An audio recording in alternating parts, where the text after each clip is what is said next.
ବହୁତ ପୁରୁଣା ଦିନର କଥାଟିଏ। ଶ୍ୟାମପୁର ନାଁର ଗାଁ। ସେହି ଗାଁରେ ରହୁଥିଲା ରାମୁ ନାଁର ଗୋଟିଏ ଲୋକ। ରାମୁର ପିଲା ଛୁଆ କେହି ନାହାନ୍ତି। ସେ ଏକୁଟିଆ ମଣିଷ। ରାମୁ ତା ଗୁଜୁରାଣ ମିଟେଇବା ପାଇଁ ମେଚାଏ କୁକୁଡ଼ା ପାଳିଥାଏ। କୁକୁଡ଼ା ଅଣ୍ଡା ବିକ୍ରି କରି ତା ପେଟ ପୋଷେ। ରାମୁର ଘର ପାଖରେ ହିଁ ଜଙ୍ଗଲଟିଏ। ଯେହେତୁ ସବୁବେଳେ କୁକୁଡ଼ାମାନଙ୍କୁ ପାଖରେ ରଖିଥାଏ। ରାମୁର ଘର ପାଖରେ ହିଁ ଗୋଟିଏ ବିଲଟିଏ ଥାଏ। ସେହି ବିଲରେ ସେ ଚାଷ କରି କିଛି ସେ ଖାଏ, ଆଉ କିଛି କୁକୁଡ଼ାମାନଙ୍କ ପାଇଁ ଦିଏ। ଏଭଳିଆ ରାମୁର ଜୀବନ ବହୁତ ଖୁସିରେ ଚାଲିଥାଏ। ଦିନକର କଥା, ରାମୁ ତା କୁକୁଡ଼ାମାନଙ୍କୁ ଖାଇବା ଦେଇକି ବିଲକୁ ଚାଲିଯାଏ। ରାମୁର କୁକୁଡ଼ା ଜଙ୍ଗଲ ପାଖରେ ଖାଉଥାନ୍ତି। ଗୋଟିଏ ବିଲୁଆର ନଜର ସେ କୁକୁଡ଼ାମାନଙ୍କ ଉପରେ ପଡ଼ିଲା।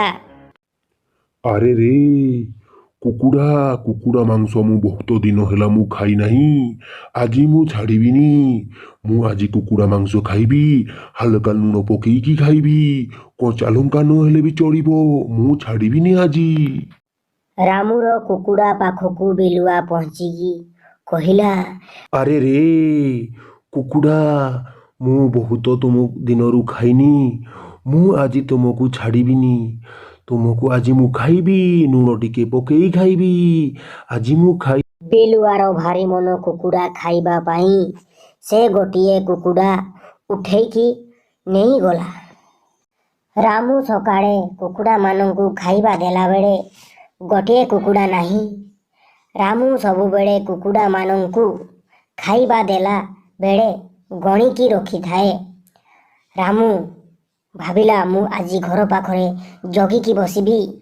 ରାମୁ ଘର ପାଖରେ ହିଁ ଜଗିକି ବସିଲା। ଦେଖିଲା ଯେ ତା କୁକୁଡ଼ାକୁ ଗୋଟିଏ ବିଲୁଆ ମାଡ଼ି ଆସୁଛି। ରାମୁ ଦୌଡ଼ି ଯାଇ ଗୋଟିଏ ଅସ୍ତ୍ର ଧରି ବିଲୁଆକୁ ଦୌଡ଼େଇଲା। ବିଲୁଆ ଡରେ କୁକୁଡ଼ାକୁ ଧରିକି ଦୌଡ଼ିଲା। ବିଲୁଆର ପଛେ ପଛେ ରାମୁ ଦୌଡ଼ିଲା। ମୁଁ ତତେ ଛାଡ଼ିବିନି ଆଜି କହି। ଜୀବନ ବଞ୍ଚେଇ ବିଲୁଆ ଦୌଡ଼ିଲା। ରାମୁ ତାକୁ ଛାଡ଼େ ନାହିଁ। ରାମୁ ବି ଦୌଡ଼େଇଥାଏ। ବିଲୁଆ ରାମୁକୁ କହୁଥାଏ, ମୁଁ ତ କୁକୁଡ଼ାକୁ ଆଉ ଖାଇବିନି, ମୋତେ ଛାଡ଼ିଦେ। ବିଲୁଆ ଡରରେ ଜଙ୍ଗଲ ଭିତରକୁ ପଶିଗଲା। ରାମୁ ଫେରିଆସି କୁକୁଡ଼ାମାନଙ୍କୁ କହିଲା, ଆରେ ମୋ କୁକୁଡ଼ାମାନେ, ଆଉ ତମକୁ ବିଲୁଆ ଖାଇବନି। ତୁମେ ଆରାମରେ ଘର ପାଖରେ ହିଁ ଖାଇବ, ଆଉ କୁଆଡ଼େ ଯିବ ନାହିଁ।